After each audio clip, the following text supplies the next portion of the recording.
Mic check, mic check. 1 2 1 2. Mic check, 1 2. What's the deal, my people? But before we set this off, we're gonna do this shit right? Are you ready? Are you ready? Let's do it. With the skimp, 2 attempts, handed bands over. Sicko hit, shot and miss, 2 to stand over. Breadwinner, huh? Look who in the building. Let me check my Instagram. I might be at a million. And you know who it is, baby. It's the Don Tony Teflon, and I'm back at you with another one. And this one is. Oh, let me stop that real quick right there, and let me put on the motherfucking camera. All right, so I can see that what's going on. So y'all can see it, brother. You know what I mean? Everyone want to see it, brother. You know what I mean? And see what it is, what it is. What up to all you people out there? Let me pull up the chat so I can see who's rocking with me tonight. See what it is. I have to probably pause this really quick. So I can see. There we go. That was easy. Let me see. Let me see who's rocking with me tonight. That's what it is. All right, there it is. There it is. Now I was supposed to be joined by Mo Genie. Once again, I don't know what's going on with Mo Genie. I don't know, man. Every time it's something else. So now I'm here by myself with y'all. So we're gonna see what we can do. As always, I'm gonna rock it as always do it. You know what I mean? It's no problem. Let me see who's rocking with me. As always, AK-47's in the building. KP's in the building, rocking with the dime. We got Vinny Ram in the building. Nancy T, as always, is rocking with me. Robert Price is in the building. Phoenix Rising 357. Aaron Z. T-Baby's up in this piece. You know what I mean? Killmonger, the Rebels up in here. KJ is up in here. Smoking Too Hard is up in here. Jennifer Taylor's up in here. Thrones Volumes in here. Gambino. God damn it. Capo is up in here. My man Derek Brock is up in this piece. As always, hold it down the Gazette for the dime is the OTDA. You know what I mean? Whacking cats who get out of line up in the chat, and that's what I need for people to be doing that. You know what I mean? Thank everybody out here for joining us. This is the Pre-Pregame show. You know what I mean? And you know the pregame show, we started tomorrow, 6:30 p.m. Eastern time. So set it up. I'm going to put in there one at you all up in here as always. Thank you for rocking with me. You know what I mean? So set it up for the pregame show. You know it's going to be 6:30. I'll put the thing out there probably tonight or tomorrow. You'll see it pop up and stuff like that. You know what I mean? Because Game of Thrones is here. It's here, my people. You know, I am very excited about Game of Thrones. I sure the motherfucker am. There's no doubt about it. I'm dumb excited about Game of Thrones, but as always, a little bit not excited because as soon as Sunday comes, I got to go back to work on Monday. And these goddamn weekends go too goddamn fast. Feels like I get off of work on Friday and I'm right back to work. It's like this Saturday, it's like it doesn't even exist. It's just like I wake up and it's Sunday. It's like it's crazy to me. So that's my problem. I really wish it was a Saturday night. I really wish the motherfucker this thing came on Saturday. It'd be so much better. But the goddamn Sopranos started that damn Sunday night shit, and now we're all stuck on Sunday night. Thank you for the super chat from my man Abdullah James Williams rocking with me. Shayna's up in here. I really do appreciate the 2 beans, baby. You know what I mean? I'll take that all day, baby. Good looks on that. You know what I mean? Elamar is up in this building too. And of course, Renee M of House Stark is holding down the Gazette for the dime. You know how we do. As always, the Thug Mug is in hand.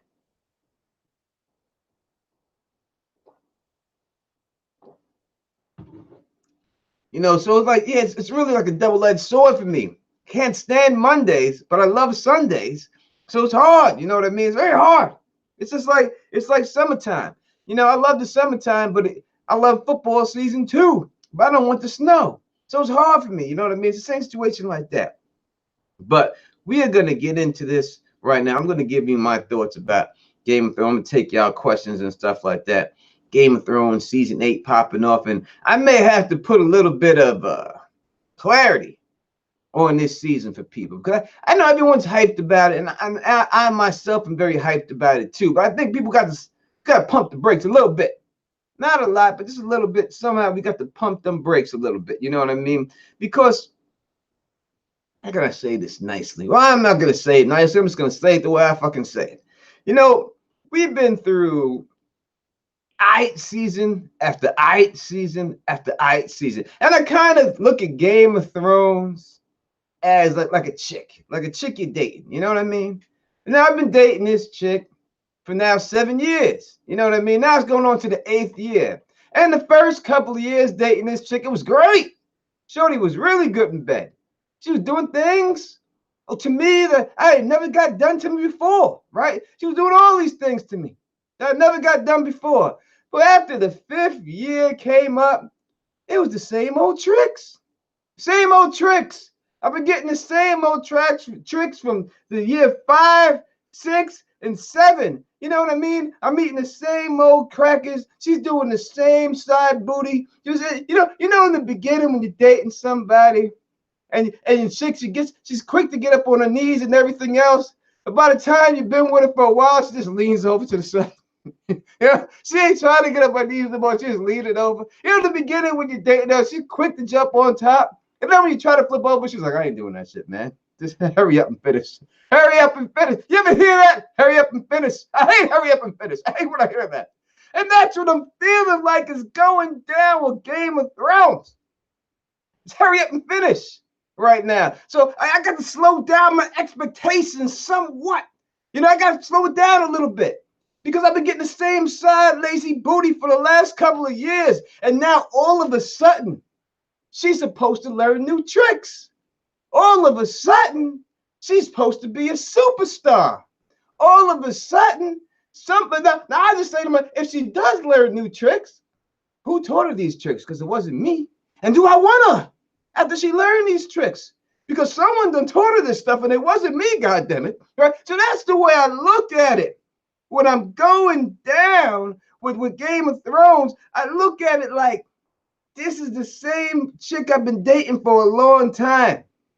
And I don't know if Shorty gonna learn new tricks right now in the 8th year of our relationship. So it's really hard for me to see her doing this to me. And that's the way I look at Game of Thrones. You know, this is the way I look at it. You know what I mean? Is it gonna be any better than what we already got? And why would we think that it is going to be any better when the fact of the matter is that this is no more than extended season 7? They wanted to wrap this shit up in 7 seasons. If it was up to them, this would have been over already. But HBO threw so much money at them, they had no choice. And they didn't say, all right, we're going to do a whole nother season. They lazy bastards said, no, we're just going to split this season 7 in half. We're going to chop this motherfucker in half. So it's not like they wrote new stuff or did new things. It's the same motherfucking side booty. You know what I mean? So when I look at that situation, I really got to slow my roll when I come down to this situation. I really got to sit down on this and really say, hey, man, is it going to be that? Or is it going to be something different, man? You know what I mean? And that's the way I look at this. You know what I mean? That's the way I'm looking at the situation. So I know what everyone out here is thinking of Game of Thrones. This is going to be the greatest season of all time. Pump your brakes on that, baby.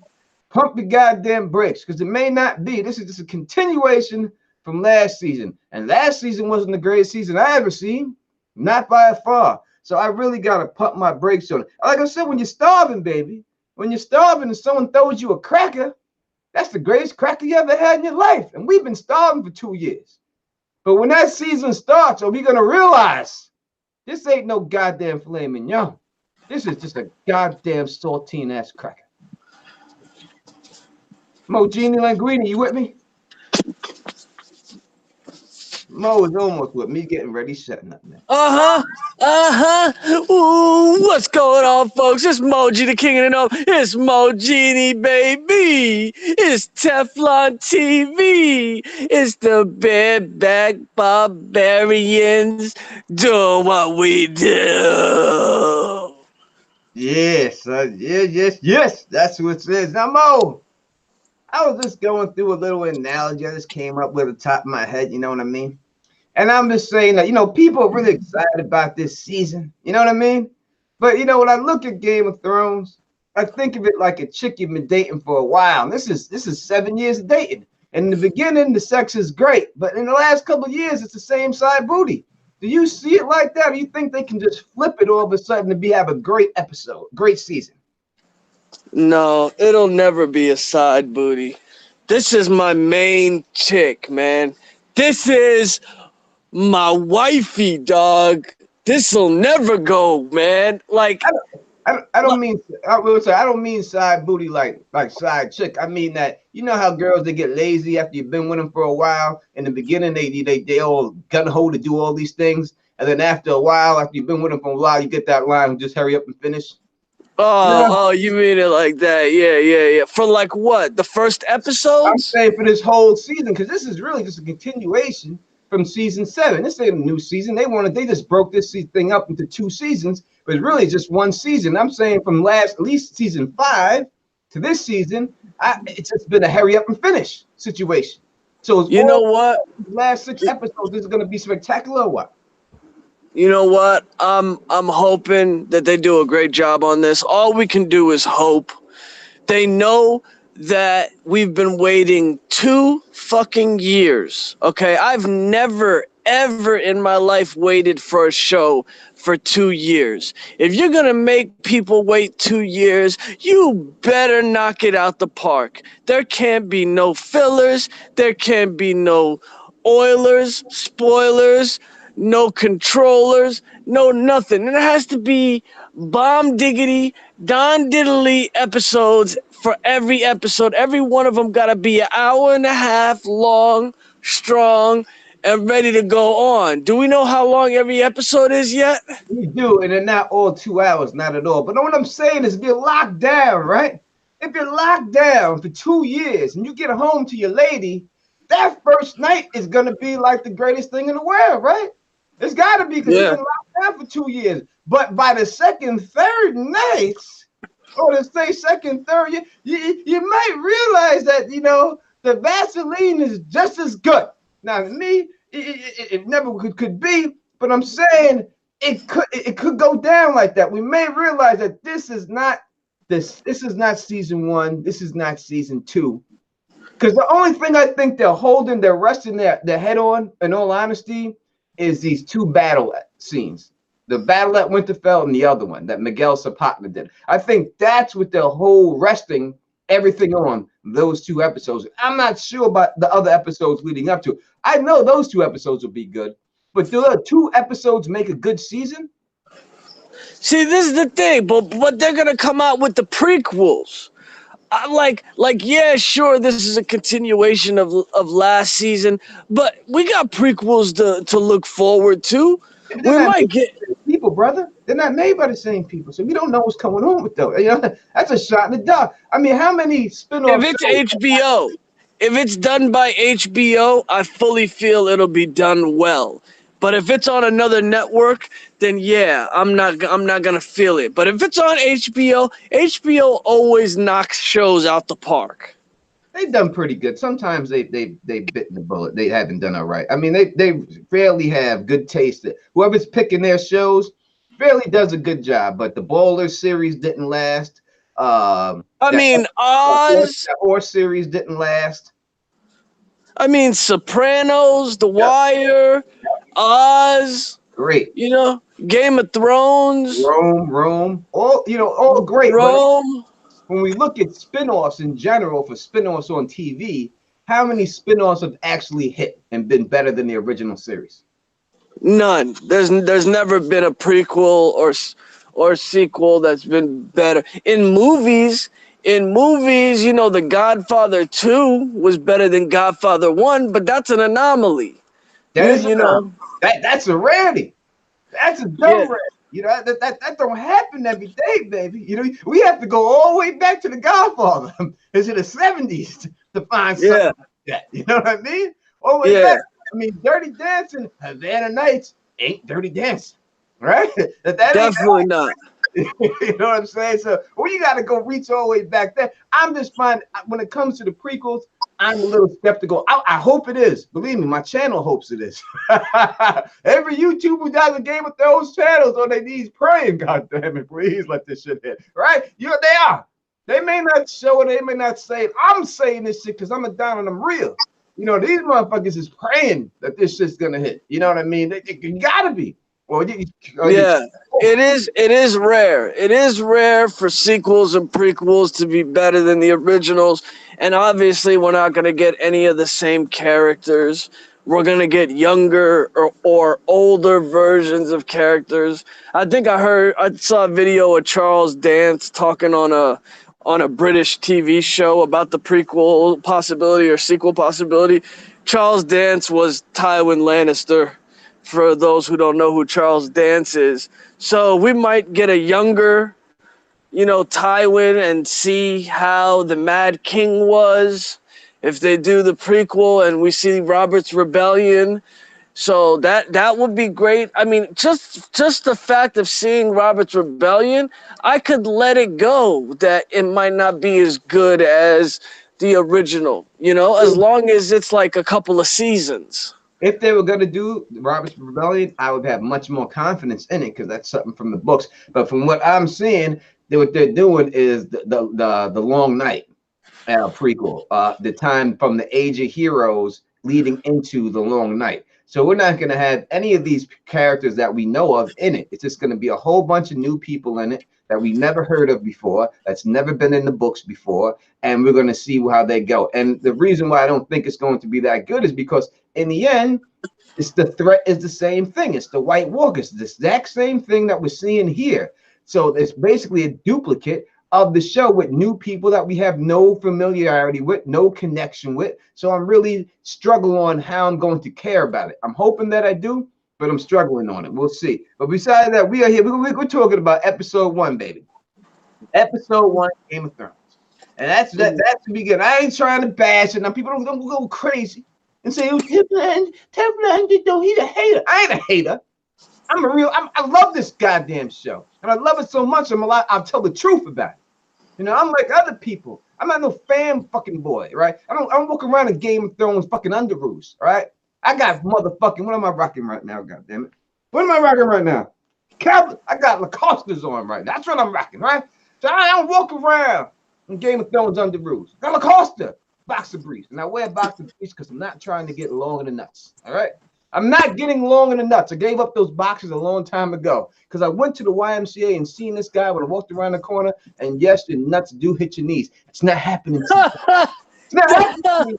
The YMCA. I haven't been to the Baltimore YMCA in like 25 years. Listen, brother. You go through that YMCA, you see these white dudes up in there, these white, like 70-year-old white dudes flexing, but when 70, don't get fucked no more. And it was shocking to me because I came around, because I always heard the stories, you know what I mean? Like, hey, your nuts get long, your nuts get long. Yo, man, I came around that corner, this shit was truly down to this motherfucker's kneecap. It was like a motherfucking wrecking ball, right? It's like puberty. I don't want no wrecking ball nuts. I'm not having wrecking ball nuts. That's why I switched to the boxer briefs and I went boxes no more, man. I ain't trying to get no wrecking ball nuts. I don't want to hurt no chick when I'm behind her and shit and come back and swing in there and boom. You know what I mean? I don't want to do that. Oh my God. I don't want to do that. I'll be swinging from the back and hitting all the fun, hitting the nipples and shit. Oh my God. It ain't happening, baby. I ain't doing that shit. So that's why I rock it. But what I'm saying is, man, dealing with episode motherfucking 1. What do you think, Mojin, that we're going to see in this episode 1? What's gonna happen here? I'm doing it. What's gonna happen, in my opinion, is they gotta catch everybody back up. Everybody's got to get caught up on where we've been for the last 2 years. 2 years ago, we ended with the wall being fallen. We got the White Walkers headed to Winterfell. We got Jaime headed to Winterfell. We got Cersei, getting her armies together. So we're going to get a whole bunch of recapping in episode 1, in my opinion. There's going to be a lot of strategizing. There's going to be a lot of Cersei being mad that Jaime left her side. Hopefully Bran rolls with him.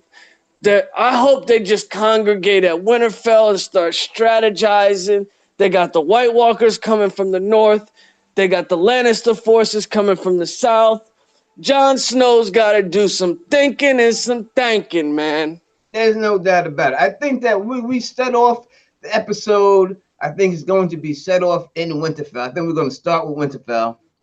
Right off the bat, we're going to see a little bit of Sansa Stark holding it down and everything else, and then I think it'll switch to Jon and Daenerys arriving at Winterfell. Then we're going to get that scene quick. I don't think it's going to be a long time. We're not going to see them in the boat and everything else. But when I do get to Winterfell, I do believe that they're going to the reveal of Jon's parentage is going to be very fast. I think as soon as Bran and Sam see him, that shit's going down. You know what I mean? What do you think? You think it's going to take them a long time to get Jon's parentage revealed, or you think they're going to do that really fast? No, it's going to be real quick. I wouldn't be surprised if you see Sam in the opening shots running to the crypts to find Jon and be like, bro, Johnny boy, John, stay golden, pony boy. You're a Targaryen. You're a Targaryen. You feel me?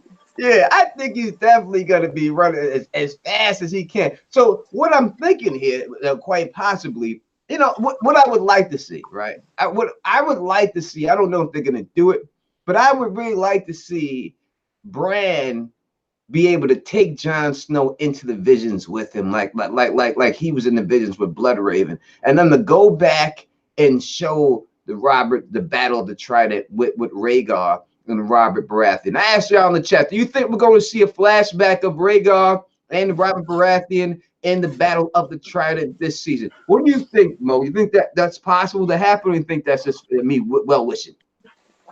No. We'll definitely get a flashback of some sort to do with Rhaegar. Will it be when Rhaegar and Lyanna consummate? I don't know. Will it be when Rhaegar and Lyanna meet and she's the Knight of the Laughing Tree at the Tourney of Harrenhal? I don't know. Is it gonna be when Rhaegar and Lyanna, we get in the flashback with them? Is it gonna be when Rhaegar falls at the Battle of the Trident to Robert? I don't know. It's gonna be one of them.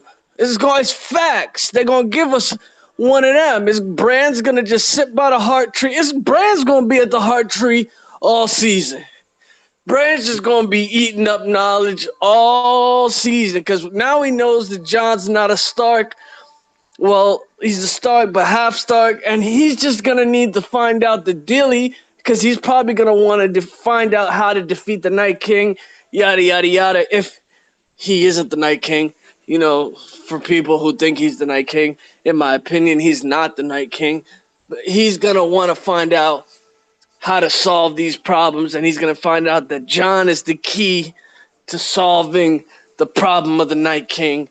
So we're going to get some flashbacks, most definitely. Yeah, the actor who played Rhaegar is casted for this season. Right? I do believe that has already been put out there that he's casted this season. So I think that's how we know that we're definitely getting some type of flashback. But what is the flashback is the question. Now, the Tourney of Harrenhal, I think would be a great flashback, but I don't know what type of purpose that really serves, unless you want to show the meeting of Lyanna and Rhaegar. The fact that we have already seen them get married, I don't know if we need to see that. I think the thing that we do need to see is Rhaegar die. We need to see Rhaegar fall at the hands of Robert Baratheon. Because I think that, even if who's going to believe Bran Stark but Jon Snow? I mean, you got to have more proof. There has to be some type of physical proof in the physical world. No one's going to believe the tree humping wizard, this motherfucking peeping ass Tom Bran.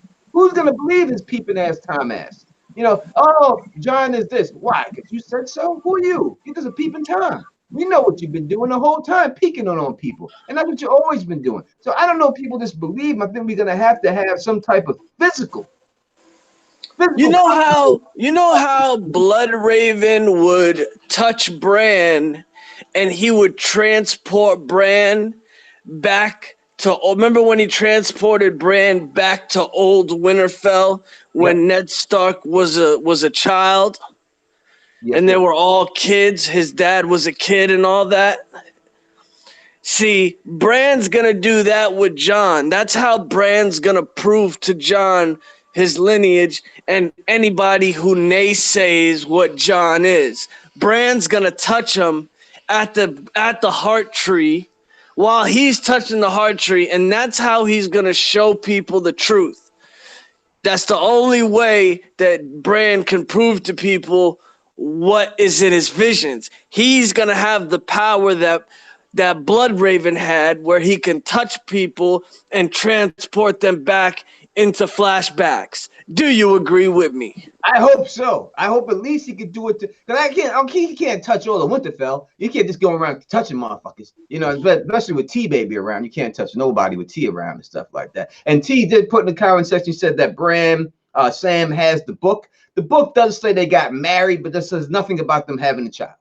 So that's not going to prove it, that book, baby. You know what I mean? It's got to be something else, girl. I got to see how making the appearance. Somebody in the chat just said, doesn't Sam have that paper that shows what Sam had a marriage certificate? Well, he has the marriage certificate saying that they got that the marriage was annulled, that they got remarried. That's why Bran went back to look, because he told Bran that go check it out, and then Bran went back and seen them actually get married. So he has that, but he doesn't have anything that says that they had a baby. I still think he's gonna touch him.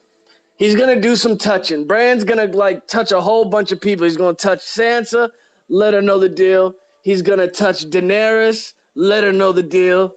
He's gonna touch whoever's important enough that needs to know who Jon is. He's gonna touch him while he's at the heart tree and use that power.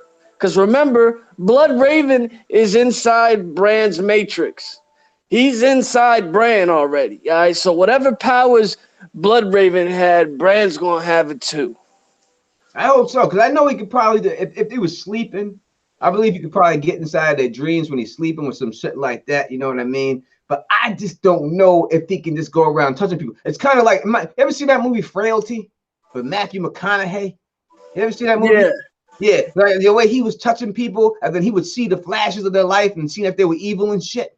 I don't know if Bran has that ability to transfer that. Anybody in the chat seen that movie Frailty? Put it in the chat if you've seen Frailty. That's one of my favorite movies. We got a couple of super chats I got to go on real quick right now. You know what I mean? And we got a bunch of people up in there. Then we got like 200 heads watching just about. And yo, if y'all ain't never been to Teflon TV, never seen the pregame show, seen how me and Mojini do it, this is how we do it all the time. This is what it is. Right here, Fernandez T says, $10 to the Don. Can't beat the Don's logic. If Peepa, there's no doubt. Thank you for that, brother. We got another one from my man Derek Brock. Why is Bloodraven's face on the tree when Night King is made? Is it possible he got stuck and they could possibly be the same person? Bloodraven and Night King. Can Bloodraven and the Night King be the same exact? What the hell was that?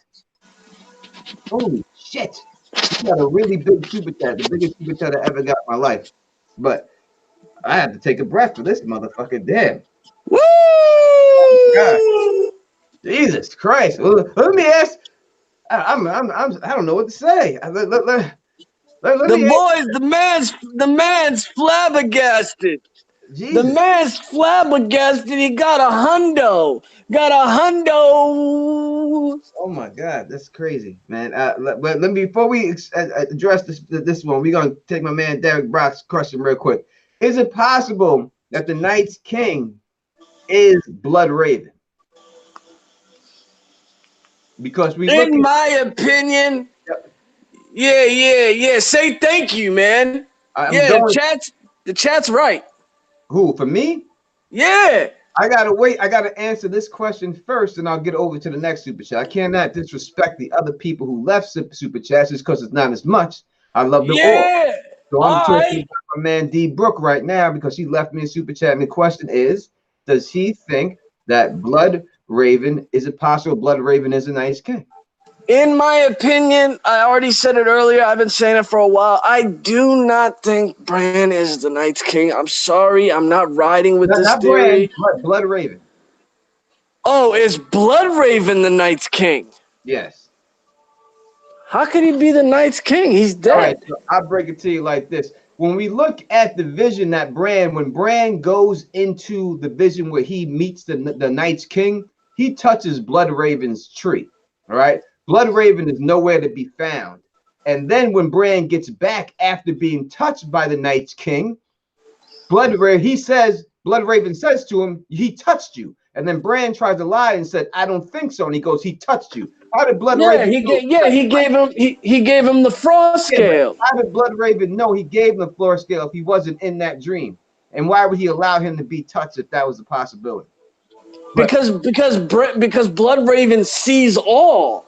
He's the ultimate green seer. He can see everything. But it was his tree that Bran touched that was with the Night's King. He was already there. You know, he wouldn't. You're right. You're right. Bloodraven was already there watching the Night's King in disguise. But we didn't see no disguise, though. We didn't see anything about it. So that I understand what he's saying. It's a possibility that Bloodraven could be the Night's King. All right, let me address this real quick. Listen, man, I just got 100 beans dropped on the dude right here in the super chat. The biggest super chat I ever gotten on this channel's history by a great YouTuber named Bridge4. You know what I mean? And he says here, thank you for being you, for putting smiles on our faces time and time again. Q&A, do you think Jaime the Golden is more honorable than Sir Arthur Dayne? First off, let me just say thank you, Bridge4. I really, truly appreciate it. I mean, I truly appreciate it. I ain't going to say, you know, it shouldn't have been done or it's unnecessary. I'll take it all day. I love it, but thank you so much, man. That's truly a blessing. I'm really almost speechless. I don't even know how to say it. I've never received anything like that before. But thank you so much. I don't know how to thank you. Hopefully I get to see you at the Crown of Thrones and you know, and shake your hand and give you a hug and everything else and drink a beer with you, you know what I mean? And all that good stuff. So question is, do you think Jaime the Golden is more honorable than Sir Arthur Dayne? Now we're talking about Jaime goddamn Lannister, the goddamn one-handed bandit. What do you think? Do you think Jaime Lannister is more honorable than Sir Arthur Dayne? First off, we got 202 people up in here, and we only got 100 likes. We got half of y'all not liking it. Y'all better touch that like button. Y'all better smash that like button. All right? Get it up there. All right. For the question, you know how I feel about Jaime. You know what I'm saying? You know how I feel about Jaime. That's my dude. All right? We ride or die with Jaime Lannister. You know what I'm saying? And in my opinion, Jaime's going to regain all his honor this season, Your Honor. He's going to get it all back. He's going to do something wonderful. He's going to sacrifice himself. He's going to do something nasty to Cersei. He's going to possibly do something fabulous with Brienne. He's doing it. This season is the finished redemption of Jaime. Y'all going to see it. You heard it here first. Listen, man, Jaime Lannister, this goddamn sister fucking out the window little boy chucking. Hit my cousin in the back of the head with a rock. Get my hand chopped off just like somebody. It's like Theon's cock. Motherfucker ain't got no goddamn honor. And will never have any goddamn honor, no matter what he does when it comes down. He saved 1 million people. He saved 1 million people in King's Landing. There was a false pretense. There's a false pretense. Don't get me started, man. Don't let me do this Jaime versus you thing right now. You can do what you got to do. Do it. Because Jaime Lannister has no goddamn honor. I don't care what he do. I don't care what he. There's this motherfucker trying to charge Daenerys with a goddamn javelin like he was something. And then when that dragon turned his head, he shit his pants. You see his face when that dragon turned his head? He was like, ho, ho, ho, ho. Over. And Jaime Lannister, you can't do all the evil things you've done and then all of a sudden get reformed. That's like, to me, a serial killer going to prison and finding God just so they can save themselves from death row. All right? Okay. What if he sacrifices himself for Bran? Just like the first season, first episode, he tosses Bran out the window, but this season, on the very last episode, he sacrifices himself to save Bran because he knows he's a green seer. What if he does that, Teflon, Tef Guini? I would just say that, baby, it's as Stannis says. A good deed does not wash away the bad deed does not wash away the good. That's why so Dow's had to get his fingers chopped off. Oh, damn it. It would take more than that for me. I don't know what he can do, really, to redeem all the bad stuff he has already done. I really don't see it. I can't give him, I give him no props. If he does a good deed or he did a good deed, that doesn't wash away the other shit he did. It's because he saves Bran. Well, how does that clear up him killing his cousin with a rock? Because they was kissing cousins, man. It's all right. No, I'm talking about his cousin when he was captured by Catelyn Stark and Robb Stark, and he bashed him in the back of the head with a rock, that little boy, and killed him so he can escape. I'm saying, how does that clear that up? Okay, you right. You know what I mean? I can't say nothing about that one. You got me on that one. But I'm gonna say he saved 1 million people in King's Landing. I don't care what you say. He gonna regain his honor. I think that's the way the show is going to go. The show is going to go the way that Jaime Lannister says at the end. Most likely, if he dies, it'll be Brienne writing him in the book saying Jaime Lannister did this for the realm. He did that, killed the man. He's killed the Mad King because of this, and this is what he did. He's got to do something big. And that's why. Hey man, if Jaime didn't throw Bran out the window, Bran would never be what he is today. He'd never be a green seer. He'd have never met Bloodraven. It was all meant to happen. And if Bran ends up saving the world and kills the Night's King, then that means Jaime was a part of it. I don't care what you say. You know, I hear what you're saying, bro. I hear exactly what you're saying. If you're saying he had to throw Bran out the window in order for Bran to get his green side, he could have probably just hit him in the head or something. I mean, that's a pretty desperate thing to do. I know he didn't. It's not like he did it thinking that was going to happen. He didn't push him out the window and say, "Hey, let me awaken this boy's power." He said, "This little boy fucking caught me fucking my sister, so I'm gonna kill him." And this is just what happened to happen in the aftermath. When Cersei told him not to do it, Cersei was like, "Listen, ain't no one gonna believe that boy over us. You ain't gotta do it." But Jaime Lannister did it on his own. His own. Listen, he's the one who did it. Cersei told him not to do it, and he still did it. He still did it, but it was destiny. It was destiny, man. And, I think it's coinky dinky. I think it's a coinky. It can't be a coinky dinky. Coinky dinky. That's what I see here. Coinky dinky. Yeah, baby. Listen, we having some fun up in here tonight. All the people up in this chat. Look at these names I'm seeing up here. King Aegon Targaryen's up in the building. We got Eric Garbowski up in the building. Phoenix Rising up in the building. Robert Price is in the building. Bridge Ford's in the building. I think Air Tap's up in here. We got a super chat from Gambino Capo up in this piece. All right now. And Gambino Capo says, if Bran is the Night's King target, could he just keep the body snatching people every time he's about to be killed? Like how I believe Bloodraven jumped into Bran's body before he killed him. Listen, Bran is a body snatcher. There's no doubt about it. That's what he does. He body snatches cats. So do you think, I think that, I'll answer this quick. I'll let you answer that real quick. Do you think that if Bran gets killed, his body gets killed, can he just jump into somebody else's body right before he gets killed and then keep body snatching people around like that? You think that's possible? No. Because if that's possible, Bloodraven would have did that before the Night's King killed his body. So but technically, I still, in my opinion, I believe Bloodraven got downloaded into Bran's matrix. That's only possible because Bran is another green seer.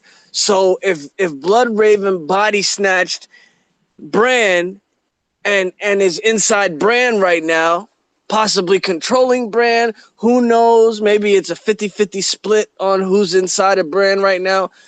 You have to be another green seer. We don't know that there's any other green seers left. So who's Bran gonna body snatch?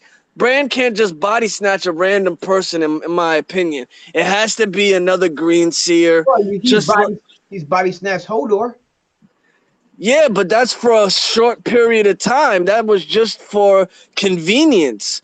Like what that was for convenience because he had no legs and Hodor's a giant and he needed to save everybody and then So I'm saying he it could be conveniently he's about to die, and conveniently he body snatches somebody else right before he dies, and then he's in somebody else.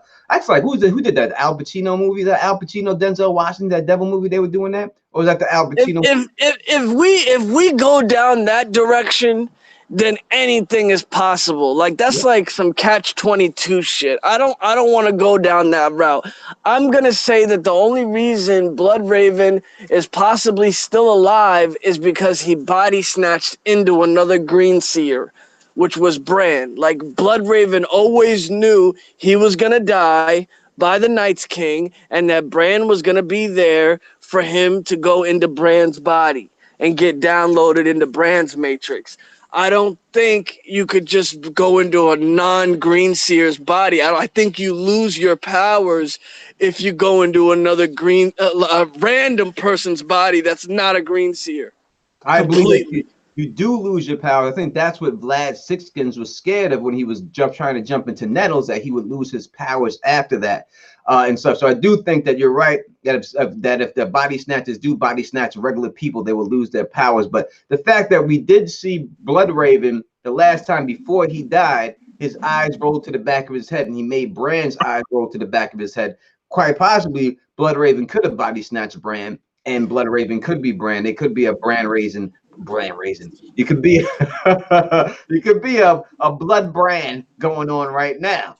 You know what I mean? Yeah, I think it's a 50-50 split on who's inside Bran's body right now. I think it's 50% Bloodraven, 50% Bran, because you see how Bran is acting like he's non-emotional. When Sansa saw him for the first time when he came back to Winterfell, he barely. I mean, the hug that he gave her wasn't like the hug that you see Jon give her.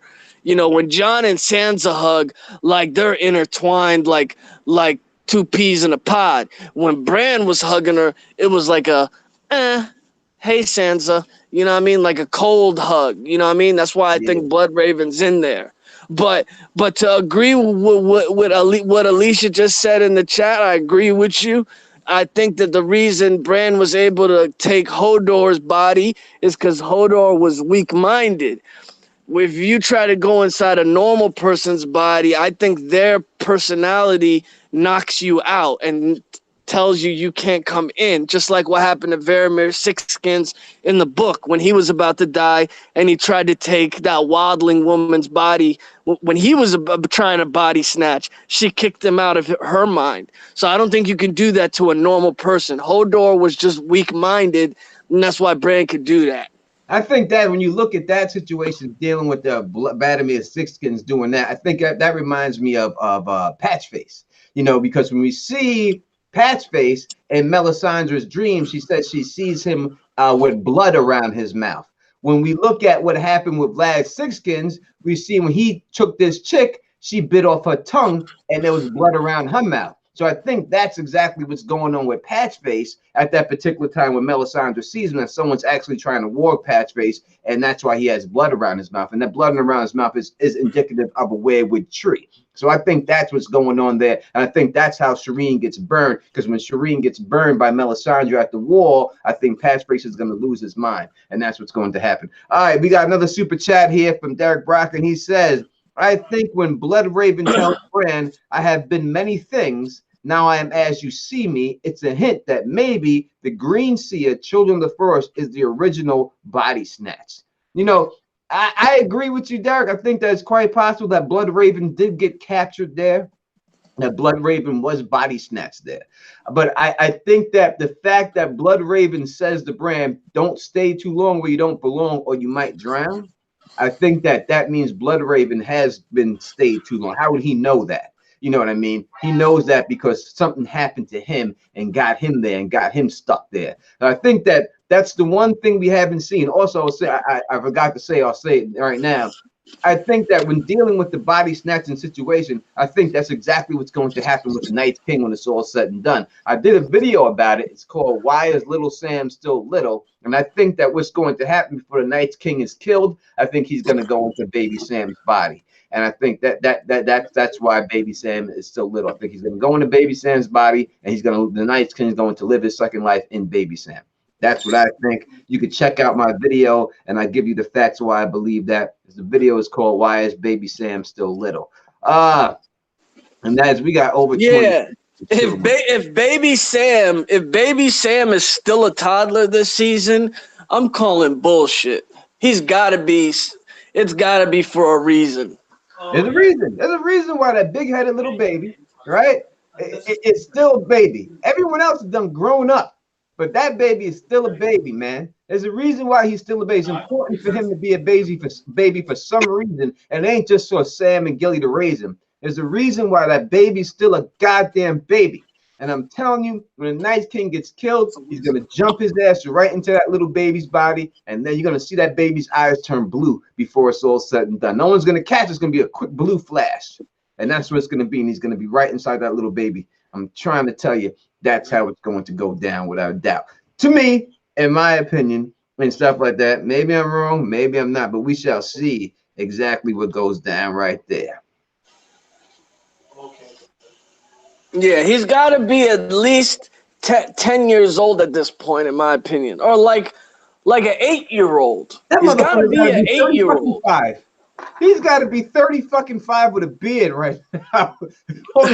Go around that baby right there. You know what I mean? It's something. There's no reason for them to say, hey, out of all the characters in the show, we're going to make sure this baby stays big. There's a reason. Why? You know what I mean? Because I think in the books that Baby Sam is the Night's King.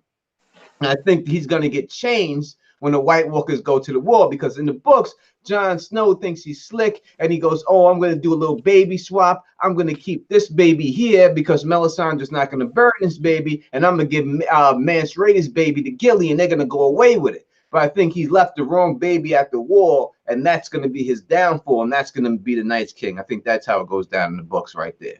And revenge. That's revenge of the baby snatchers. That's right. Baby snatches, body snatches. That's what's going on in this show. That's what we see going on in this piece right here. We got Iratat in the building, one of the greatest artists I've ever seen in my life, whether it's Game of Thrones or not. The man is amazing. He's chilling right here in the building with us right there. We got another super chat right here from Dan Hutchinson. Let me get up here and read it. We're getting paid tonight, Mo.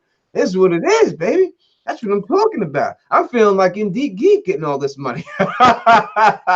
We're giving the people what they want. We getting everybody ready for the episode. I'm so hyped, just like everybody else. And tomorrow we're gonna be even better because we're gonna have other special guests on with us and stuff like that. So, you know, this is how we do it, baby. This is how we keep it live like that. And Dan Hutchinson's asked, there's a theory that the Night's King is the Night's Queen. Wait. The Night's King's target is the Night's Queen, who was captured and buried deep within the crypts many, many years ago. Thoughts?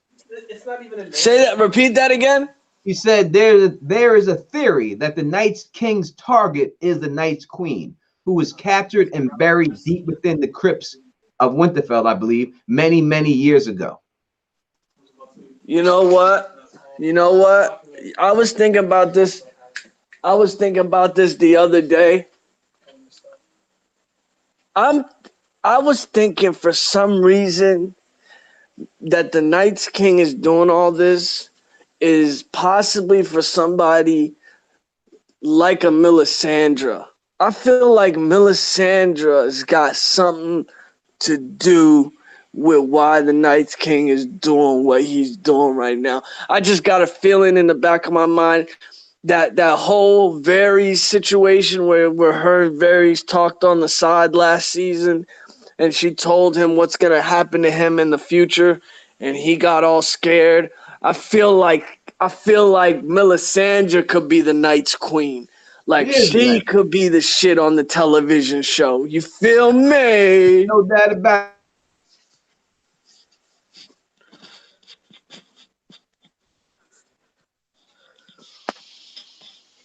for anyone in the crypts of Winterfell, it's definitely Melisandre is the Night's Queen. It's not going to be Cersei. It's not going to be anyone. Listen, I'll prove it to you guys once again. I've proved it to other people before. I'll prove it because we have so many new people here. They may not see my channel, but you can check my videos I've done 3-4 years ago, and I told you Melisandre is the Night's Queen. And I'm going to show you exactly why Melisandre is the Night's Queen right now. I'm going to pull it up for you and prove it to you 100% when this is all said and done. All right? Oh, main man smoke screen in the chat. What's up, champ? All right. Let me do this real quick for you people real quick. All right. All right. Let me share. You hit the share button. Come on, baby. What's going on? Why won't it share my thing? Is it not sharing? No, it's not.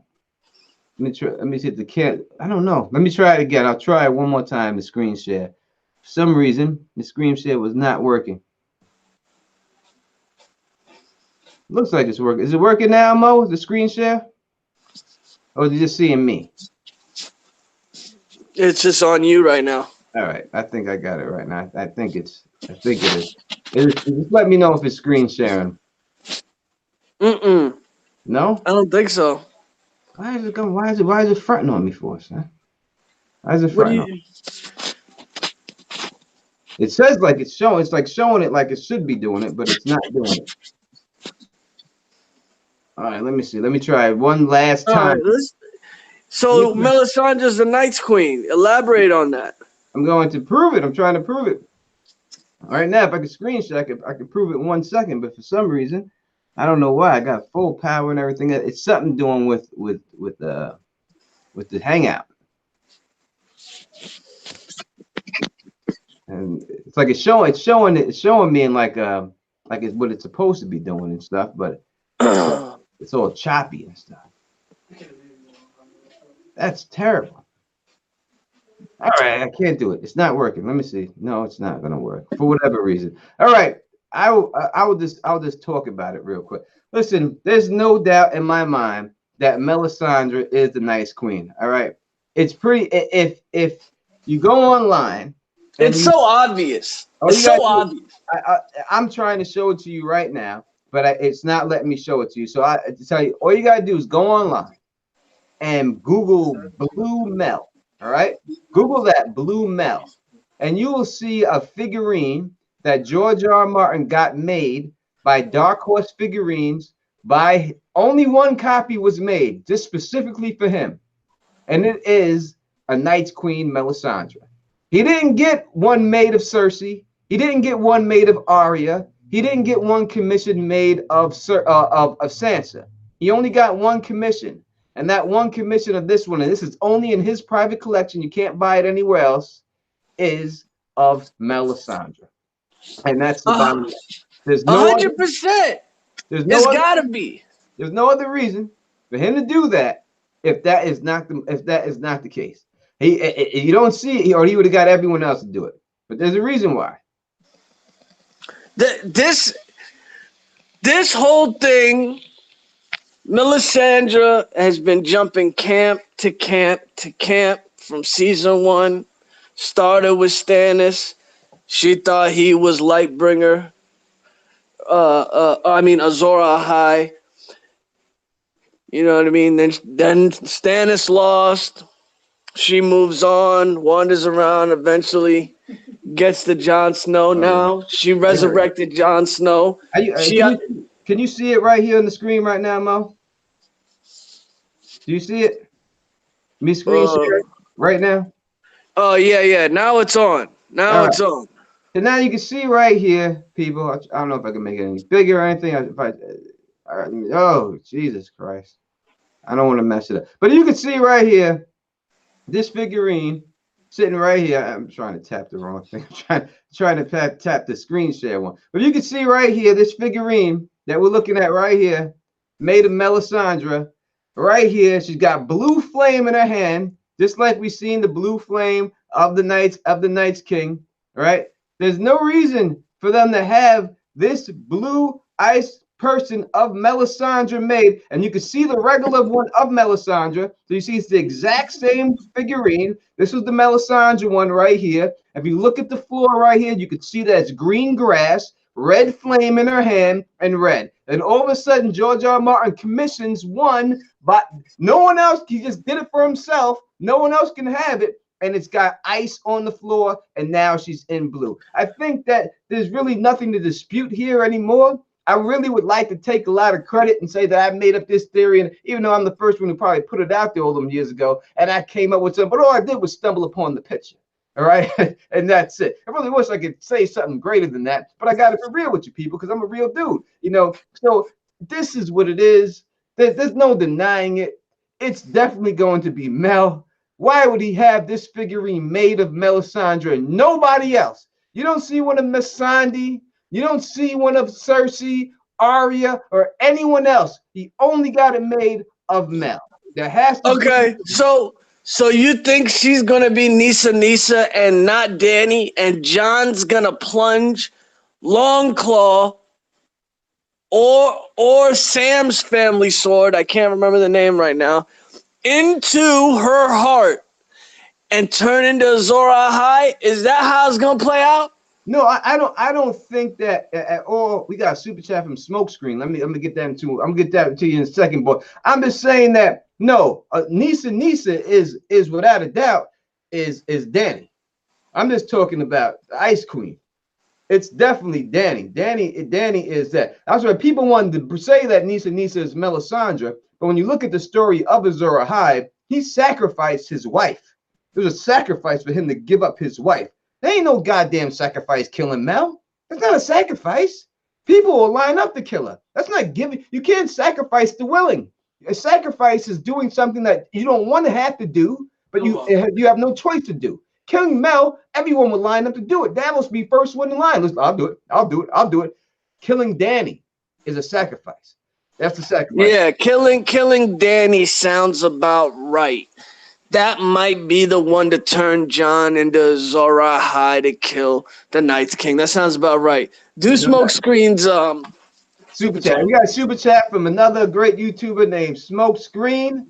The sun drop man. Look, I got some sun drop right here. And it's a part of my show just because of Smokescreen. You know what I mean? That's how much love I got for the dude. And his right-hand man is my man. You know what I mean? And he says, support for one of the OGs of YouTube about to get crazy tomorrow. You know it is, baby. There's no doubt about it. Thank you. It's going to get crazy tomorrow. You know what I mean? Smokescreen's got a great after-game show. So if you're looking to watch the after-game and get right into it right after the show, definitely check out Smokescreen's channel. You know what I mean? He's always got something popping off there and everything else. And all that good stuff. So definitely check him out and so that. Thank you, Smoke, for stopping through, hanging out with us. You know what I mean? And popping it off with us, man. Really do appreciate that, man. But that's what it is. So I think that there is, yes, please put his link in the description if you can. OTDA. I would appreciate that, brother. But yeah, you know what I mean? And Bridge 4 too. If I would appreciate that too. You know what I mean? But there's no doubt in my mind that Nissa is Dany. It's got to be, and that's what it is. I know a lot of people don't want to believe in the Lightbringer and don't think the Lightbringer is going to be a flaming sword or whatever.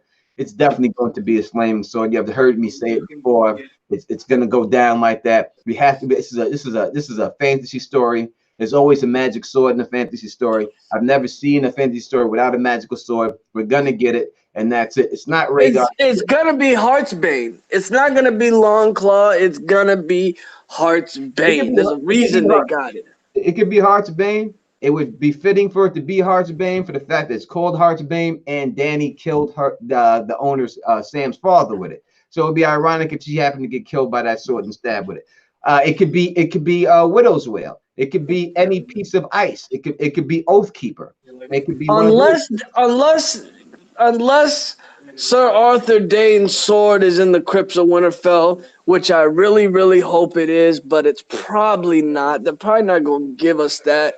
It's got to be Heartsbane. Heartsbane, there's a reason they scooped that up. There's a reason they went over there to Sam's family's house to go get that joint. It's going to be the sword. It's going to be Jon's sword. Yeah, it seems like it's going to be that. So I think if I had to pick, it's definitely in the books. It's Dawn. So that's done. In the books, without a doubt. But I don't know if they're going to do that in the show. I think it'd probably be hard to. We got another super chat from my man Derek Brock right here. He says, if Jon kills Euron, which is water, then Cersei, that's a lion, then you know Jon is Azor Ahai and Dany's going to get poked. Listen, Dany's getting it, brother. I'm trying to tell you it's going down like that. It's been set up. You can check I got a little playlist I just did of foreshadowing and everything about Dany and Jon. You can check that out. And there's no doubt that that's what it is. It's not Rhaegar's dick. All right, it's not a flaming penis. A flaming penis is a man who has an STD. They're not going to let someone who has an STD be the star of the show. It's not going to be the STD, Dick. It's not called Dick Bringer. This is not Podrick Payne's story. This is the story of Jon Snow. And we know that Jon Snow's got a little dick in the show because Dan and Dave Benioff said they purposely gave Jon Snow character a little dick because Kit Harington had too much going on in his life. Yes, they are that fucking petty. And they really said that. So no, it's not going to be a flaming dick. Listen, it's not going to be, if that was the case, these dudes would be lining up at the clink right now, right? No, it's not going to be that. It's going to be a real flaming sword. I guarantee goddamn tit. Quote the Don, we pull the goddamn strings. Man, I just really like Melisandre's end in all of this. I just hope it goes out in a flame of like glory. Like I just want to see what her end game is at the end of all this. Like I just that's what's one of the major things I'm ready for this season. Just whose side is she really on? Who is she really riding with? Is it a double cross? Is she about to double cross Jon Snow? No, she's down with Jon, but she's just gonna get killed and then resurrected as the Night's Queen. I'm telling you, you're gonna see Melisandre. You seen that picture with her with the flame bull in her hand? That's gonna happen this season. She's gonna throw flaming bulls out of her hand. We've seen her kind of do that, not in the show, but in the books with Vlad Siskin's eagle when she burnt him out of it. Right? She's able to do that. So we're going to see her do that in the show, throwing balls of flame. She may go up against the Night's King one-on-one and get her ass kicked and get killed, and then he's going to bring her right back, just like he brought the dragon back. And then she's going to be throwing fireball. And then I think that's when Arya Stark is going to kill her. So Arya is going to kill her. That's why she said we're going to meet again. That's what it's going to be. When she gets killed by the Night's King and then resurrected again, it's going to be Arya with that Valyrian steel dagger, and she's going to kill Melisandre. And that's going to be the whole loop of why Melisandre said that's going to happen. That's how she's going to get taken out. It'll be Arya that killed. Quote the Don, we pull the strings. I'm trying to tell you, people, this is the way it's going to go down, baby. Trust me, man. I see this. I see this in my head. It's going down just like that, without a doubt. That's the way it's gonna go down, man. Remember I said it. After I said it, I want you to come back here, and when it happens, and say, "Yo, Teflon, you was motherfucking right. You was right about that. You were right." Does anybody think there's gonna be a episode 1 death? Episode 1 death. Anybody got one of them? Put it down in the comments. Do you think someone's gonna die episode 1 straight off the dickhead right away? Just gone. See you later. Peace. Episode 1. That's rough. I think someone needs to die in every episode, right? I think someone needs to get got in every episode. So episode 1, I don't know if there's anyone who could get killed. Possibly I think that's too early for I feel like it might be Theon. For some strange reason, I'm just feeling it might be Theon. Oh man, Theon. Bridge 4 says Yara Greyjoy may get it. Gaming Theories with Marie says Grey Worm. I don't think it's Grey Worm because we see him about to go into battle. That's going to happen in episode 3. So I think he dies in episode 3. So that's why I don't think it can be him, because we've seen him in the trailer get ready for that last battle. That's going to happen in episode 3, so it can't be him. Big E says Euron 2. You know, Euron, it seems plausible. We got Little Ned Umber from OTDA. You know what? Little Ned Umber can get got in episode 1. If he's out there, that definitely he could die without a doubt. That's a good guess right there. Ned Oh Umber. my goodness, Ned Ned Umber. Umber. You got Big E saying Ned Umber. Pamela saying Ned Umber. You know, I think Ned Umber is a good guy. There's definitely Dolores Ed. We got from T Baby saying Dolores Ed may catch it. I got Alyssa Karstark from Pamela saying she may catch it. You know, Dolores Ed could die too. I don't know. You think no? He's got to make it back to Winterfell. Dolores Ed. We haven't seen, but in the trailer, we didn't see him in the Battle of Winterfell. They didn't show any clip of Dolores in the Battle of Winterfell or anything like that. So he may get got before that. Derek Brock says Hot Pie may catch it. You know, Hot Pie is a sneaky little bastard. You know what I mean? Ooh, we got Grey Worm. Grey Worm on the early block. It can't be Grey Worm because we see him in the trailer getting ready for the battle with the Night's King. That happens in episode 3, so he's not going to die episode 1. And didn't Dolores Ed and Tormund, wasn't that like a scene in episode 4 or some shit? In the trailer they show, I think they show Ed with Tormund and a Beric right inside that inside like some building. So I think that they show him there. So I don't think they can get it. We got who's that? I'm sorry, I gotta put on my glasses real quick. This chat's going too fast. I'm sorry. Don't look at me with my glasses on, people. You're not allowed to. Right? We got somebody that said Beric Dondarrion. That's definitely, you know, it's got to be a minor character, probably. You know, I mean. Oh, my man, Fulan's in the building. Fulan Speaks is in the building, baby. Yes, sir. Yes, sir. Definitely, he's gonna be up there rocking with the Don this year on the pregame show. Definitely check him out. You know what I mean, without a doubt. Beric, I don't know if Beric's gonna die because when I look at Beric and I think about Beric, I think that I got these stupid glasses on. 1 second. I think that when I look at Beric, I think Beric's purpose is to do the kiss of life. I think he has. You think he's giving somebody the kiss of life this season? Yeah. Can someone please put Fulan's link to his channel in there for me, real quick? In the chat forum to Fulan Speaks channel, my brother right there who does the podcast with me. Everybody, please check him out, man. You know what I mean? He's really smart. He knows his stuff, and he's really good at what he does, man. So definitely right there. Definitely hook that brother up right there. You know what I mean? And put his link in the chat for me, OTDA, if you can. Cut it out, Tony. The glasses look great. Don't lie to me. Don't be lying to me. Yes, what were you saying, Mo? I'm sorry, Mo. What were you saying right there, brother? It's got to be a minor character, and I feel like there's not enough episodes. Like, I don't think they're gonna just slaughter people like in one major battle.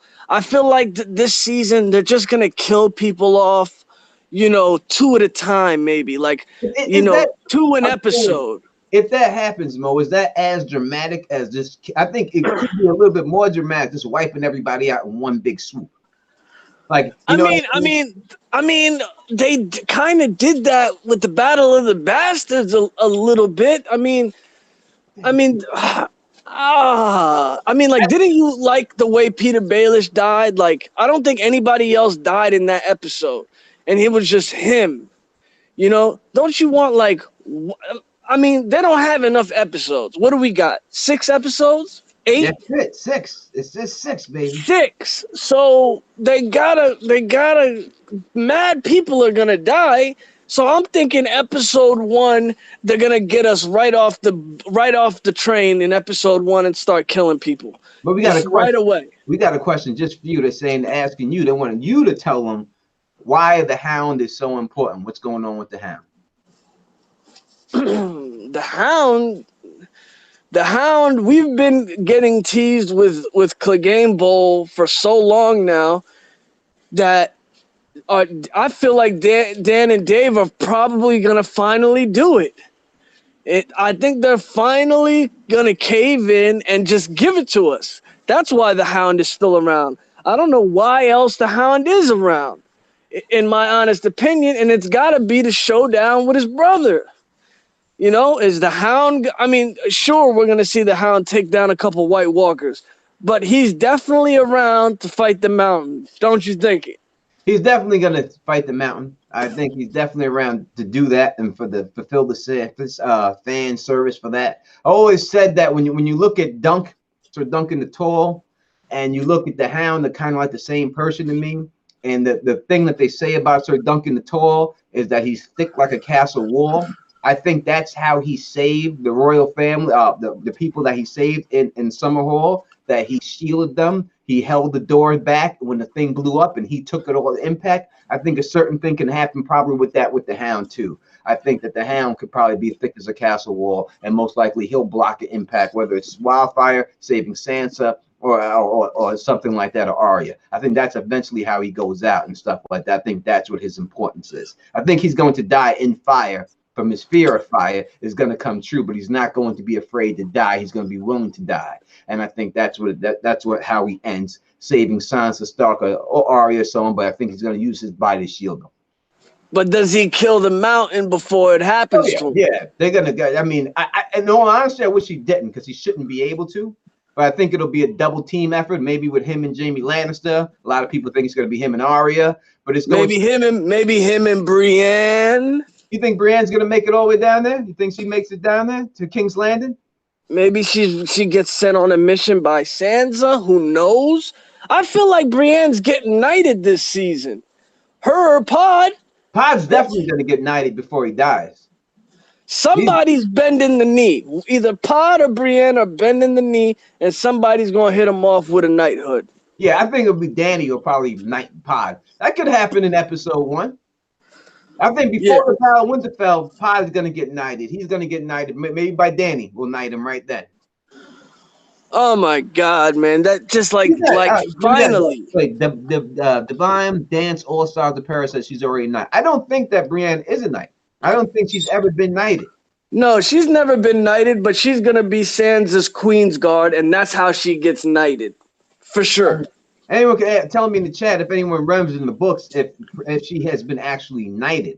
I don't think she's ever been knighted at all. I mean, she was Queen's Guard for Renly, but I don't know if she was actually knighted to be there. No, he put her on his Queen's Guard because he said she was the most loyal person out of the bunch. He said he could always trust Brienne. That's why he put her on his King's Guard. Yeah, and I don't think he can knight her. He's never been. Renly's a goddamn traitor. He's not a king. He wasn't a true king, so he couldn't knight her. Yeah, exactly. She's just a traitor to his family. He was a rebel. He was a rebel. Traitor. You know, damn rebel. Call him what he really is. He's a damn traitor to his family. She traded Stannis Baratheon, who was the rightful king, and he tried to usurp his own brother because he wanted to be goddamn king. And that's the bottom line. The goddamn traitor to his family. He should have bent the knee to his brother, took the Tyrell army, and they would have conquered Westeros, and they wouldn't be in this goddamn position that they're in right now if Stannis was still goddamn alive. Yeah. Their whole arc, like their whole story has been a non-knight teaching someone who's been trying to be a knight, who's always been a squire. So Pod and Brienne, one of them's got to get it. Somebody's got to knight one of them, if not both of them. It's got to happen. It just give it to us, give us that. Yeah, y'all better watch that talk about Stannis, man. In the chat, you're gonna get whacked by the people holding the gats up in here. I don't play that Stannis stuff, man. That's my dude, man. It's my dude right there. Yo, man. Should we talk about the dragons?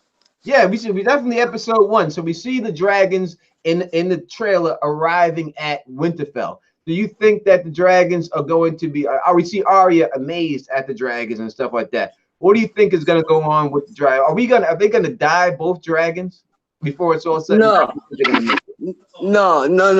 Only the Night's King's dragon's going to die. Is that one Rhaegal or is that one Viserion? Which one's the Night's King got? He has the Viserion. He's got Viserion, and I think Viserion was the smallest out of the 3, wasn't it? Yep. Yeah, that one's going to die. That one's going to die and Dany's going to cry. That's going to be the slogan. That one's going to die and Dany's going to cry. That's going to be the slogan of that episode whenever it happens. The other 2 are living. Old Johnny Boy's getting Drogon. We in agreement with that. You are correct on that. Everyone thinks he's going to get Rhaegal because it's after his father and all that. His dragon, Jon's dragon, is Drogon. That's not Dany's dragon. That's none of that stuff right there. Dany's been holding it for him. She's been holding it. That's it. She's just a placeholder for that dragon to go to Jon Snow. Drogon is Jon Snow's dragon. Period. Point blank. End the story. That's the way it's going to go down when it's all said and done. You will see Jon on Drogon. When Dany gets got, it's going to be Jon on Drogon. Watch this, right? You remember how Tyrion was down in the crypts of Winterfell? I mean, the crypts in Marine, and he was feeding the dragons or whatever the hell he was doing. He just went to go see the dragons, and then one of them let him touch him. You gonna see that happen. Episode 1. One of them dragons is gonna let Jon Snow touch him, and that's how Dany's gonna know he got that Targ blood in him. That's how it's gonna play out. There's no doubt about it. You know, there's no doubt about it. That's his dragon. Why is his dragon? It's his colors. That's Jon Snow's color. And when you look at, and we'll go into the books a little bit here. When you look at the chapter with Euron Greyjoy and you see him with the Valyrian steel armor, it's a black and red Valyrian steel armor that he has. All right. When you see the vision of Jon Snow has of himself on the wall fighting back the White Walkers, he's armored in black ice. That black ice is Euron's Valyrian steel armor. Damn it! You guys are right. He already did touch. He already did touch the dragon. I forgot about that. He touched Drogon already. It was Drogon that he touched. Oh yeah, I forgot. That's how, yeah. She already has the feeling he's a Targaryen. I completely forgot Jon already touched one of the dragons. Okay, let me re-theorize that. Go right ahead. Jon might get a damn lick from one of the dragons. All right. Let me put it that way.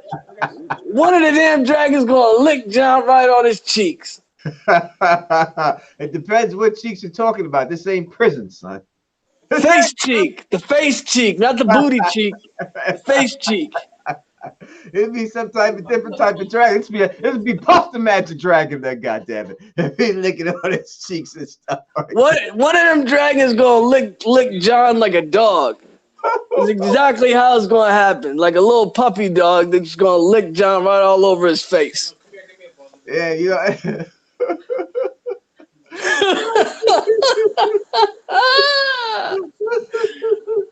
Yeah, man, can't be. You know, this ain't cell block style, baby. You know, it ain't cell block style, man. You can't be looking this dude up and down. It's like a silk song, son. And then we talking about freak me, baby. Let me lick you up and down. You know what I'm saying? That was my shit back in the day. That was my song right there, baby. I got it into that song right there. Without a goddamn. He's got to ride Drogon ASAP. It's just got to happen. He's got to get one of them. Something's going to happen where he's going to need to go somewhere far, or Dany wants him to come with him, and she just says, hop on one of the dragons, and then the dragons just allow him to climb on. It's got to happen. It's going to happen. There's no doubt. I think that the scene that we already see, the dragons flying around by themselves, and it looks all nice and everything else, that's Jon Snow and Daenerys learning how to fly a dragon. That's him on it, and they're doing a little dragon back dance, flying around with each other and everything else. That's what's going on there. They just CGI'd them off the dragons and stuff like that, but that's definitely them going around, flying on the dragons and everything else. No doubt about it. That's definitely what's going on. Oh, man. You think that scene is them learning, her teaching Jon how to ride the dragons? Yes, without a doubt. Without a doubt. He's definitely going to get on Rhaegal when it's all said and done, but Rhaegal's going to get got too. And Rhaegal's going to get got too? Yeah, that dragon's dead. That's how he's going to get to Drogon. So only one dragon is going to survive this whole shiz now. When it's all said and done, it'll just be Drogon. When they do the final assault on King's Land to take it over, it'll just be Drogon. On Jon Snow will be riding Drogon to take it down. Rhaegal will die in the battle with the Night's King and their dragon. He'll die during that time. It'll just be Drogon, and Jon Snow will be on Drogon. That's where it's going to go down. There's no doubt. Yeah, I mean, some lizards, have male and female organs. Drogon could probably lay some more eggs, have some little brothers later. No, anything's possible. You know what I mean? They could probably put some clutch of dragon eggs somewhere. But I think that without a shadow of doubt, that we'll see definitely Jon Snow's colors. There's Jon Snow and all that. So he's going to definitely be on that dragon. That's the way it's going down. He's going to be on Rhaegar. So we're dealing with episode 1 still. We're talking a little about episode 1. Let's talk about Jaime Lannister. He's going to make his way to Winterfell. How do you think he's going to be received when he gets to Winterfell? They're going to hold the shit he did against him? Is he going to go on trial? Or you think that it's going to say, bygones are bygones, Jaime? We're happy to see you. My main man, Jaime Lannister. He's going to show up like a knight in shining armor. He's not going to get a good reception, but he's going to stride up in there, hopefully with Bran. And, just like what happened to Melisandre when Jon confronted her about killing Shireen Baratheon, that's exactly what's going to happen to Jaime. Jon's going to do the whole Lord thing. He's going to do the whole Ned Stark thing. He's going to ask him all his bad deeds. Why'd you do this to my family? You were in the war with my brother. My brother Robb Stark died because of your family. Blah, blah, blah. The Red Wedding. Blah, blah, blah. And then Jaime's going to maneuver. He's going to maneuver like a cougar. All right? And he's going to get up out the situation by telling Jon facts. War is war. We were in war at the time. Shit happens in war. You can't hold me accountable for what happens during war. I don't know. I think that it all depends if Jon is there before Jaime is there. If Jon Snow and them are there before Jaime, then I don't think they'll put him on trial. But if Jaime arrives first and it's just Sansa, I think Sansa may put his ass on trial as soon as she gets, because she's digging that trial shit. You know what I mean? So I think she may. They're gonna do it for Robb Stark. They're gonna bring up the whole war. That's, in my opinion, how they're gonna put Jaime to court. You know what I'm saying? And he's gonna maneuver out of it. And they'll say we need his Jon or Melisandre or probably Davos. Davos will be the man of reason and say we need as many living people as possible. Put him on the team. And he's going to be on the team. He's going to be a bench player in the beginning, but then he's going to be a starter after a short period. Yeah, I think, what I say, if he doesn't get there, if he gets there before Jon, then Sansa will put his ass right on trial without a doubt, and probably be Bran to be like, "Nah, let it go." You know what I mean? Let it go, Sansa. It'll be probably Bran saying that to him. If he gets up there, I think he's definitely getting seized when he arrives at Winterfell. I think he's getting bagged up. I don't think he's just going to be able to walk through, and everyone's going to say this is all good. I think as soon as he gets to Winterfell, he's getting taken captive. I mean, they can't send them to the wall or nothing. They can't. There is no Night's Watch anymore. Bag him up. Why would they trust this cat? You know what I mean? They're just gonna bag this. Oh no, yeah. They'll put him in the dungeon. They'll put him in the jail of Winterfell, probably. Slope is trying to start an argument here. He says, "Who's the battle commander, Jon Snow or Jaime Lannister?" Oh man, you already know the answer. Don't get me started on the commander.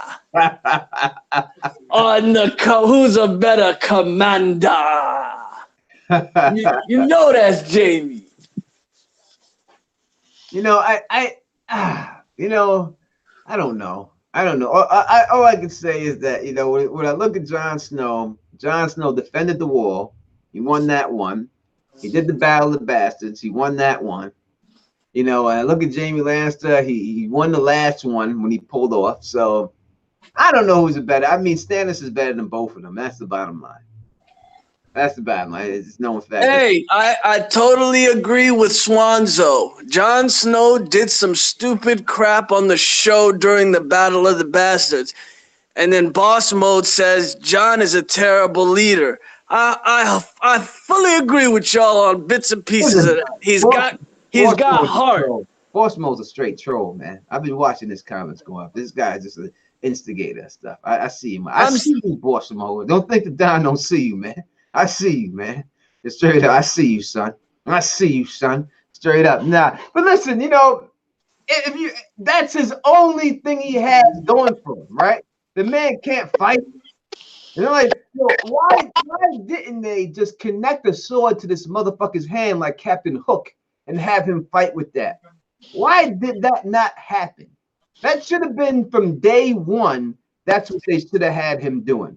I mean, give Jaime a hook? Not a hook, but a sword instead on that hand. Or a dagger. He should have got a dagger on his hand. Something that he could fight with. Instead, it's pretty obvious that's what I would have done. You know what I mean?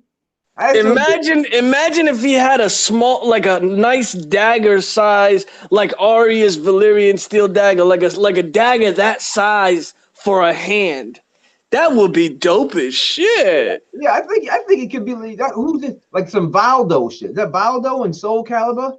Valdo? Yeah, some shit like that.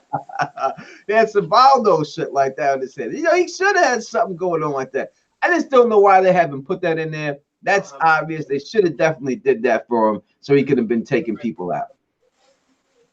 Yeah, definitely. But yeah, Jaime's not gonna get a warm welcome. He ain't no Corin Halfhand. He ain't no Corin Halfhand. I'll tell you that straight up. He was not able to adapt.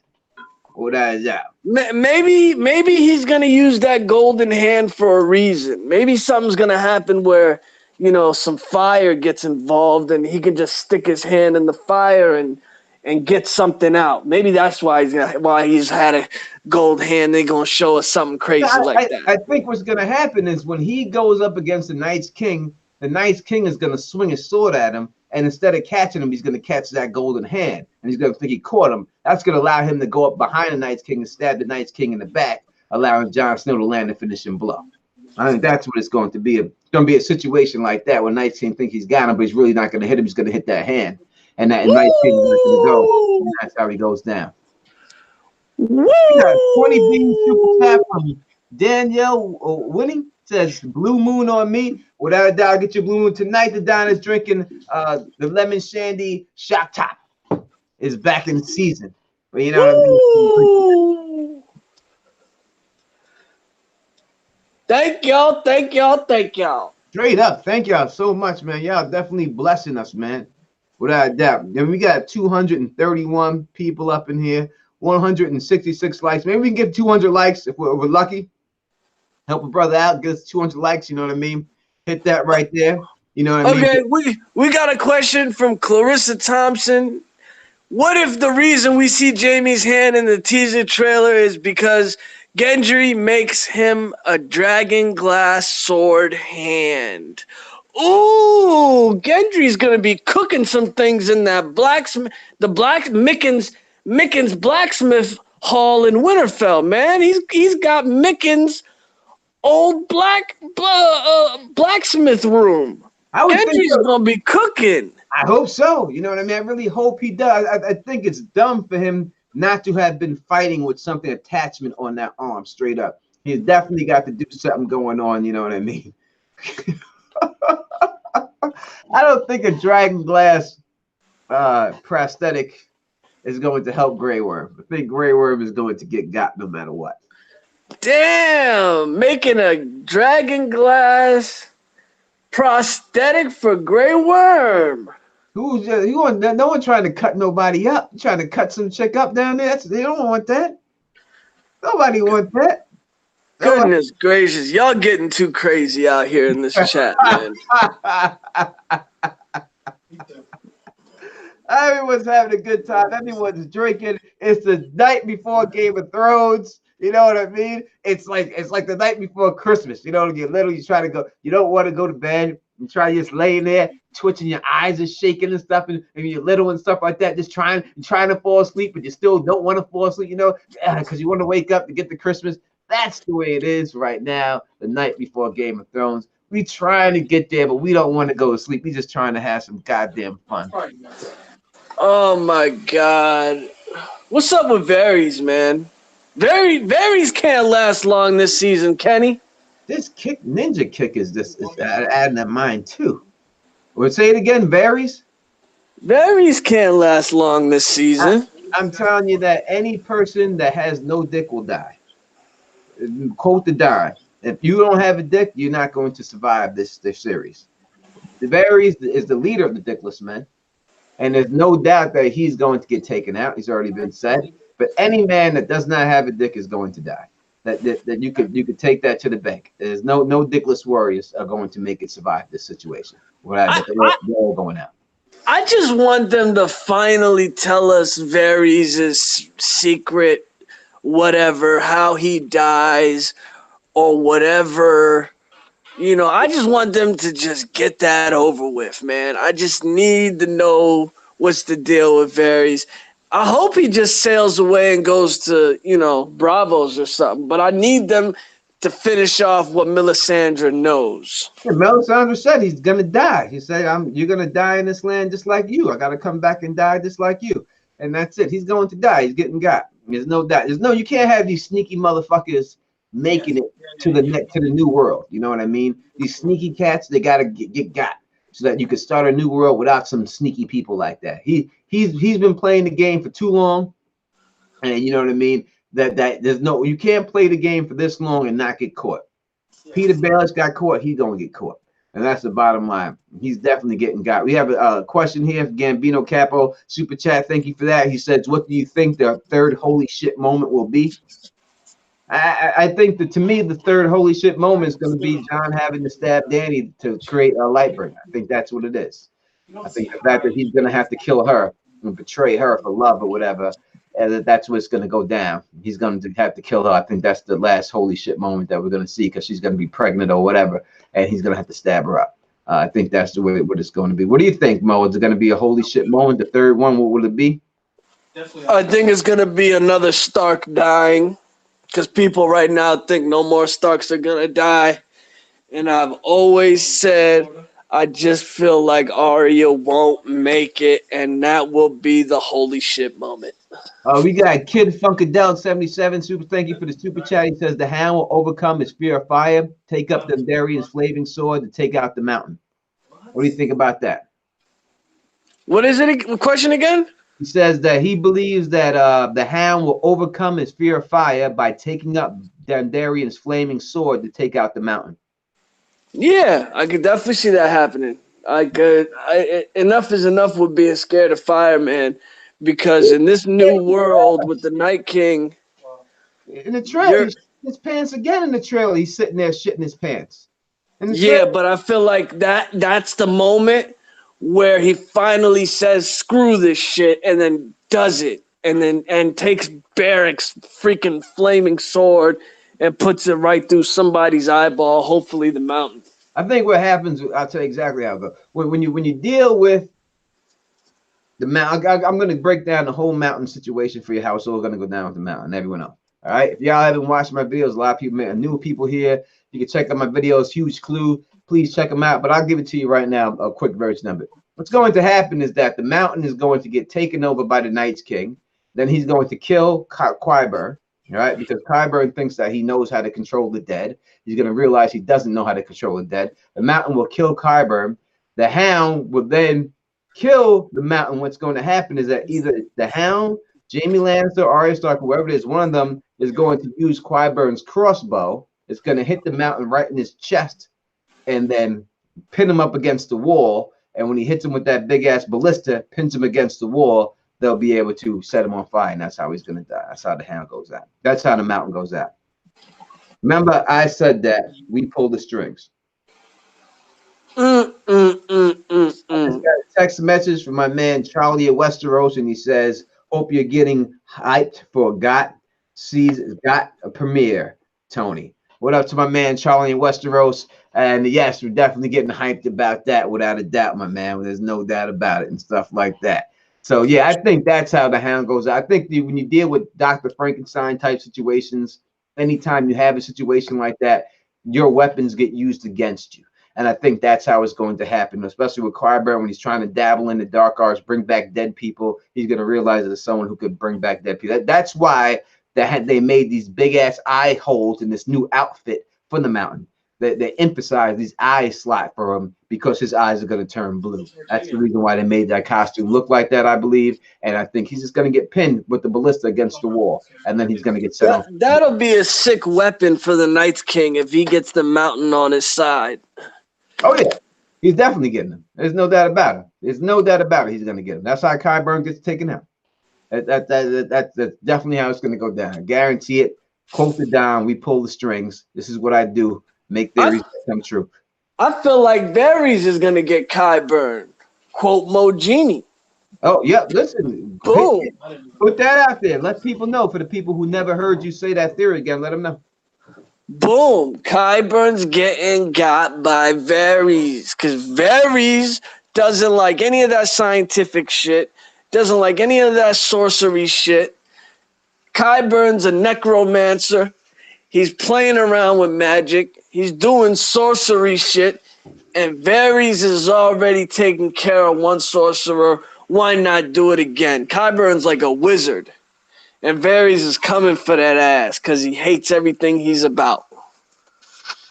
I hear you. I think it's a very solid theory. I would love to see that go down like that. You can definitely check that out. You know what I mean? I definitely check out Mogini Linguini's channel for all these great theories that he put out there. Mogini Linguini has a bunch of theories he has put out there. So don't sleep. Don't sleep. He's got a bunch up there, and there's a good chance of a lot of them coming true right there. You know what I mean? So definitely check out Mogini's channel and check the date on those theories that he put them out there. Even if you heard them later on, check the date on Mogini and see if you heard him before he put that out. Without a doubt, we have a lot of people watching, man. This is beautiful, man. I feel special tonight. 240 mugs up in this piece, man. You know, that's a lot for Don Tony Teflon. I know a lot of people may get a lot more, but for me, that's great. And I really do appreciate everybody being out here rocking with us, man. I really, truly do, man. And I can't get over the super chat that Bridge 4 hit us up with. That was just beautiful, man. Thank you so much, man. I still flabbergasted over that, man. I'm gonna have to thank you privately about that, but not like that. Just peace like that. And that's it. Oh, we got Mars J Skywalker says excited to be here. Tone, thank you so much. I'm excited to have you.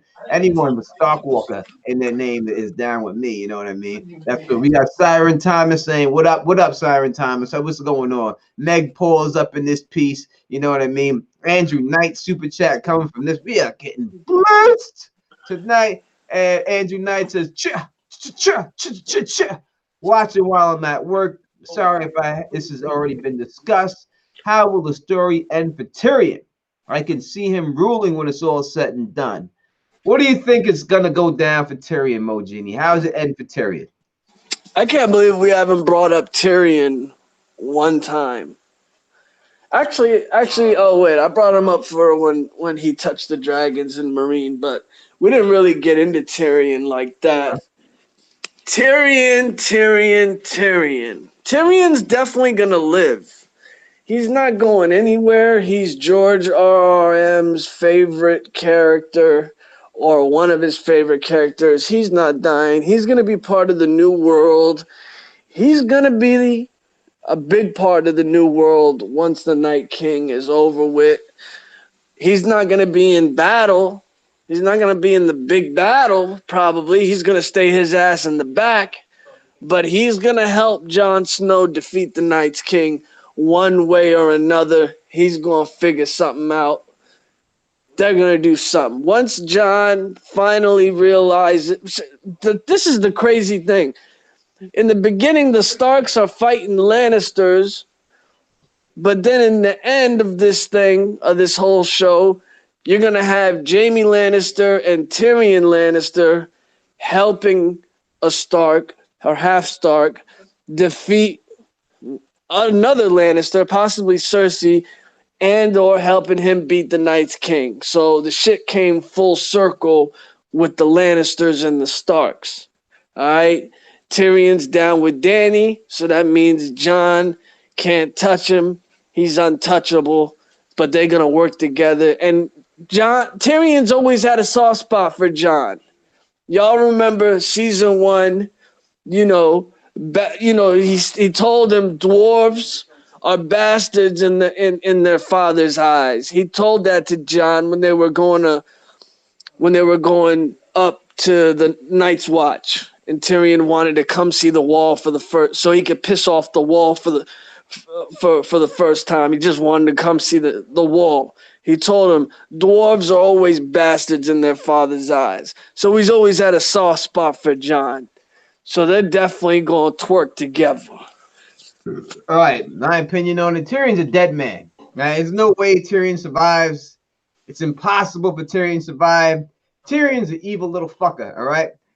Y'all could look over here and see Peter Dinklage, the goddamn Brad Pitt of dwarfs, and think that that's Tyrion. Tyrion is a noseless motherfucker in the books, all right? This is a guy who threatened to have his nephew raped, all right, Tommen in the books. So, I know that they've softened him up and they made people like him. Tyrion is a goddamn traitor. He's going to turn on Daenerys. There's no doubt about it. He has already turned on Daenerys. When you look at Tyrion Lannister's arc, you look at from season 1, when Jaime Lannister would end Winterfell, he says to him, I don't know whose side you're on. And he says, my dear brother, you wound me. You should know how much I love my family. When you see Tyrion looking at the battlefield, on the field of fire, when you see his people getting his ass kicked and all Lannister's men dying, Tyrion is sitting there wishing that he was on the Lannister side, hating that his people were dying. You had Dany say to him, your family, perhaps you really don't want to hurt them. This is all telling you that Tyrion is going to turn on her. If you look at Quaithe and Quaithe's visions from the books, she says, Lion and Dark Flame, or whatever, Kraken and Griffin, Lion and Dark Flame. Don't trust none of them. That lion is Tyrion. And Quaithe is telling Daenerys, don't trust this motherfucker. She's saying, don't trust him. If you believe that Quaithe is on Dany's side, then why is she telling them from home? She goes, remember the Undying. Don't trust him. Why is she saying, don't trust him? There's a reason why Quaithe is saying that. There's people in the chat. There's people in the chat saying he's gonna turn on Daenerys. Of course he is. Listen, the guy's a kinslayer. Anyone who kills a member of their family never makes it. Period. He killed his damn father. He's dead. He's out of here. When you so because he's a kinslayer, he's not gonna survive this season. I'm saying that's one of the reasons. I just gave you like 4 or 5 other reasons why, but that's also one of the reasons that he killed his father. He's not going to live. Anyone who's a kinslayer never lives in this show. And I'm giving you the other reasons why he's going to turn on Daenerys. And most likely, I think Tyrion's going to get eaten by a dragon when it's all Drogon will eat his little ass. But he had to kill his pops, bro. Why? Because he fucked this girl? Because he fucked this slut? No, because it was either him. It was either him or him. It was either Tywin or Tyrion. No. He went up there. He could have escaped. He had a way out. He didn't have to go up there. He went up there specifically to kill Shay and then kill his father after. He could have escaped. He could have ran away. He didn't have to go to that room. He went there to do that. And that's the bottom line. He didn't have to do that. He had a way out. His back was against the wall, and he had no choice but to kill him.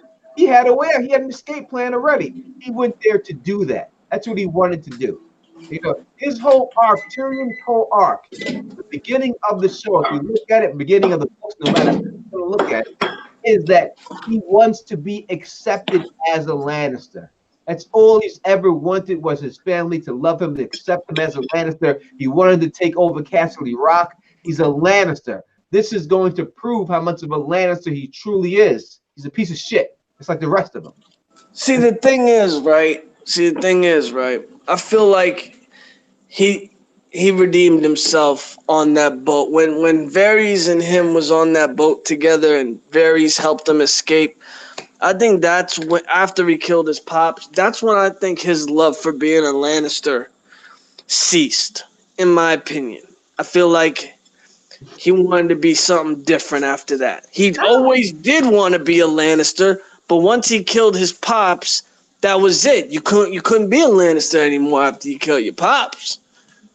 That would make him more of a Lannister because now he has no one to fight him for Casterly Rock. If Dany would take over the thing, he'd be able to take over Casterly Rock. He'd be a Lannister ruling Casterly Rock. But he made that deal with Cersei, and everyone thinks that I think Cersei, Cersei, it's a good possibility. Everyone thinks Cersei's so stupid. It's a good possibility that Cersei's not pregnant at all, and she touched her stomach on purpose in front of Tyrion, making him think that she's pregnant to get Tyrion to side with her. It's quite possible she played Tyrion like that. You know what I mean? Tyrion is not as smart as everyone thinks he is. He thinks he's so witty. He thinks he's so this, but he's not. Tyrion, look what he did to Penny. You know what I mean? He was mean to Penny, smack and stuff like that. All she wanted to do was be with him. But no, he's got to be a little dick to her. No, listen, fuck Tyrion Lannister. Tyrion Lannister's out of here. I guarantee Tyrion Lannister, and I hope he gets eaten by a dragon. Someone has to get eaten by a dragon. A main character needs to get eaten by a dragon.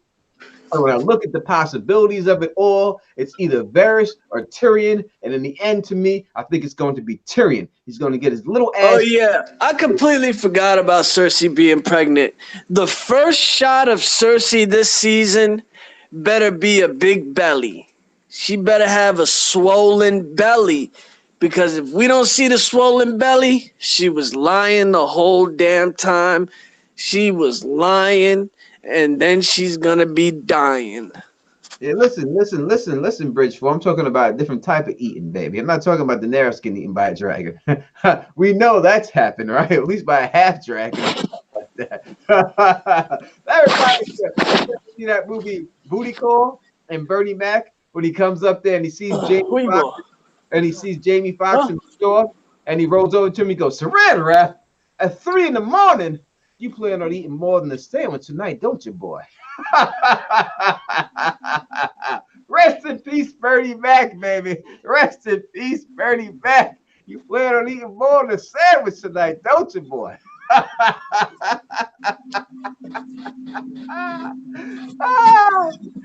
love it, baby. I love it. Damn, bro. Oh, that was my movie, damn Booty Call. That was my movie when that shit came out. Boy, I love that shit, goddamn. I love Booty Call. I completely forgot about that movie. Oh my goodness. It's been a minute. When the dog is licking their feet down and starts licking Jamie Foxx's ass, the dog is licking Jamie Foxx right in the ass, and he just goes, "Oh my god."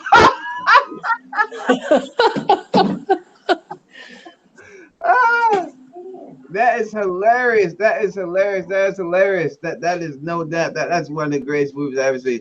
That is a funny movie. Rest in peace, Bernie Mac, man, for real. Rest in peace, Bernie Mac. What a great time that was. Oh, Vivica Fox was fucking amazing. Show that comment right here. I'm putting that comment on there for you. Vivica Fox, boy, bending over that damn pool table. Jesus fucking Christ, boy. Oh my God, there is a Lord. There is a Lord when you see stuff like that, right? Oh my goodness. Movie trivia. I did movie trivia last week. I gave away some music boxes, some Game of Thrones music boxes. I'm definitely going to do that during the live stream. Everyone who won the music box has been delivered, has been out there and delivered to them. They have all gotten them and stuff like that. And I'm definitely going to be doing that for you tomorrow. We're definitely going to be giving away some more music boxes. Also, we're going to give away a Game of Thrones Risk game, and we're going to give away Game of Thrones Monopoly too. So make sure that you come back to the pregame show tomorrow at 6:30 p.m. Eastern time. It's starting. You know what I mean? We're going to get the pregame. It's that motherfucking pregame show, baby. I can't wait. And we're going to go to 8:30. So you have a half an hour to get ready. I'm thinking about doing a watch along for it. I don't know if I'm going to do it. I'm thinking about doing a watch along. I don't know if I'm going to do the watch along, so I'm not going to say anything, but definitely come for the pregame show, 6:30 p.m. Eastern time. You see Mo Genie Languini, you see the Don Tony Teflon, you see how we act. This is what we do. This is what it's going to be. straight off the bat the whole time. You know what I mean? Getting y'all hyped up. I'm going to have a different guest on every half an hour to rock with me and Mo. You know what I mean? So you're going to get different flavors, and we're going to go through it. And I'll tell you, look, last year in the pregame show, my first guest was James Bruchel. I'm going to try to get him back. And if you watch that one, James Bruchel predicted in the first episode that Jon Snow would kill Ramsay Bolton. But not only will he get him, he said he's going to beat his ass with his badass hands. He said it right there. And that's exactly what happened. So you're going to get more predictions like that in the pregame show. Peace up to James Bruchel for dropping that bomb right there and everything else. You know what I mean? And shout out to everybody in the chat that showed with us. 230 long, 230 strong. Shout out to Smokescreen. He's got his own show. You got the after show, I think. Shout out to everybody who donated. Shout out to everybody who chilled with us tonight, man. We went strong tonight. 244 just jumped up to when you said that. So you're 244 people, almost 250 joints up in here chilling with us. You know what I mean? Doing our thing and stuff like that. We really do appreciate that. Everybody rocking with us and stuff like that. Mojini, hold it down for a second, real quick. Let me. I gotta talk to someone real quick, but hold it down for me. Let me mute my sound.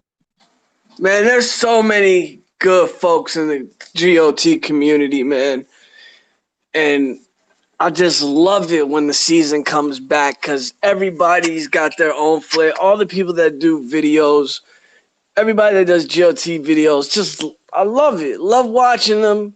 Smoke's definitely up there. Thanks for chilling with us, man. Definitely appreciate that. Can't wait to see your videos. And we got to have you on this season on one of the pregame shows. You got to promise me you're going to come on, man. Love to have Smoke on. Love to have Bridge 4 on. Love to have anyone who wants to be a part of the pregame show on, man. You know, it's all about this. And like I said, when you rock with the Don for the pregame show, all you got to do is rock for a half an hour. I'm just asking for a half an hour of your time. Just give me a half an hour of your time to come in here, and that's it. I ain't asking you for a rock, but I'll just give you a half an hour of your time to come and rock with us. You know what I mean? That's what we doing and stuff like that. Definitely gonna have T-Baby on. Definitely gonna have AK-47 on. Definitely gonna have everybody on, all the brothers on with us. You know what I mean? We're gonna have every one of them on with us. So you know what I mean? It's gonna be a great time. You know what I mean? We always rock. You know, we always having a good time and stuff like that. You know, we got jokes, baby. We got jokes for days. We got jokes, man. This is a good one. What we go for? How long we go for? 2 hours? Yeah, we're at 2 hours right now. We're at 2 hours, right? You want to wrap it up? Or you think we should go for half an hour? Yeah. No. We gotta wrap it up because I'm hungry as hell, and I just pulled the macaroni out the microwave. Everyone heard you rocking the microwave too. I kept commenting on it and stuff like that. I just put all my spices on my macaroni, and I'm ready to get it in. All right, so you know, as always, we're gonna have to wrap this up right now. But before we do wrap this up, remember 6:30 p.m. Eastern Time is going to be the pregame show. Subscribe to the channel, hit that bell so you're notified, just in case you can't remember that time. You know what I mean? But as always, Teflon TV tradition. Mojini, you got the chat up? Yep. All right, as always, Teflon TV tradition. You know who made it up. You know who does it. I would ask you to rep your hood. Let the people know we are world motherfucking wide. Put the state or the city you are repping, baby. Rep your hood right now in the chat. My man Mo is going to read out everybody and let you know exactly where you're from so that we can all get down like that. That's how we get it done. Okay, we got Adam Phillip from the UK. We got Isaiah Alexander from Trinidad and Tobago. Bridge 4 from Jersey. OTDA from Tennessee. Steve DWF from Sebastian, Florida. We got Fernandez T from Los Angeles. Killmonger the Rebel from Detroit. We got Fritz Mods from Winston-Salem. King Aegon Targaryen from NYC. Smokescreen from North Kakalaki. Peach from New York. T-Baby from the DC area like me. Woo! Full On Speaks from Philly. Adam Phillip exactly from Birmingham, England. Geordie Jedi from Newcastle. That's definitely in the United Kingdom. Faith from Brooklyn, Ian from California, Andrew Knight from Vegas, KJ from Colorado, Smokeahannes from Kentucky, Rob Keno from Philly, Luminia from Toronto, Adrika Cummings from Louisville, Kentucky, Scout Tini Productions from Ontario, Canada, Phoenix Rising from Queens, Dornish Wench from Brooklyn and New Orleans, Lizzie Boo from New Hampshire, Dan Hutchison from Davison, Michigan, Joe Swag from Pittsburgh, Meg Paul from Bay Area, California, Nancy T from St. Louis, Miss Ozo Awesome from Columbus, Ohio, Brian McGee from Tampa, Florida, Santa Vea Major from Rochester, New York, Tina Sarah from Finland. Oh my goodness. Peter Griffin from Quahog, Illinois, Mika from Clayton County, Georgia. We got Renee from Housestock from the North, Shirley Rose from Northeast Bronx, BX, Mary Huffsmith from Southeast Texas, JD Third from North Texas, Living My Rhapsody from Chicago, Gambino Capo from Baltimore, Mary J, DC area, shout out. Pussy Palace from Gary, Indiana. Damn, isn't that where Michael Jackson's from? It's gotta be. Pamela Basham from North Alabama, Derek Brock from Oakland, Swanzo from Omaha, Salas Muscle from Nevada, Teresa Gaines from Michigan, Bridge 4, North Kakalaki, Linda Gale, Virginia Beach, Clarissa Thompson, Nelson, BC, Canada, my main man, Ertach from Turkey, baby. Yeah, Pink man. Lash from Kentucky, Lupe's Lounge from Toronto, Spade from Northwest Jersey, Smeagol from Ireland, Kid Funkadelic, Cambria Heights, New York. Yeah. Cambria Heights in the building. You know, we got George representing St. Louis. We got Melissa Robinson up in Bed-Stuy, Do or Die, Brooklyn. Big E is representing the Boogie Woogie Bronx right there. You know what I mean? We got Stayna 83 representing Louisiana. Mr. Token is from the Don's Hotel in Queens, baby. We got Rich Girl representing Brooklyn in the building, baby. I'm from Queens, baby. That's where I rep. Queens, flowing through blood, guts, and flushing. That's where I'm from, baby. That's how I whip everybody in handball. Anyone want to see me on the handball court? Come and see me. Come and see me on the handball court. Whoever think they could do me on the handball court, come and see the Don on the handball court, baby. That's how I get down. Listen, one love for everybody. King Aegon is in Forest Hills. You know what? Forest Hills. Let's go to movie theater out there in Forest Hills. And Beefsteak Charlie's out there all the time. You know what I mean? So you know how it is in Forest Hills right there. I'm from Jewel Avenue, 164th and Jewel Avenue. Q65A is what takes me to the 71st and Continental. That's how you know I ain't bullshitting with you. But listen, my people, one love to everybody out here repping with me and Mo Genie. Remember, tomorrow night, 6:30 p.m. Eastern Time, the pregame show. We rocking it. We doing it. And until then, you know who it is. Peace and stay sexy.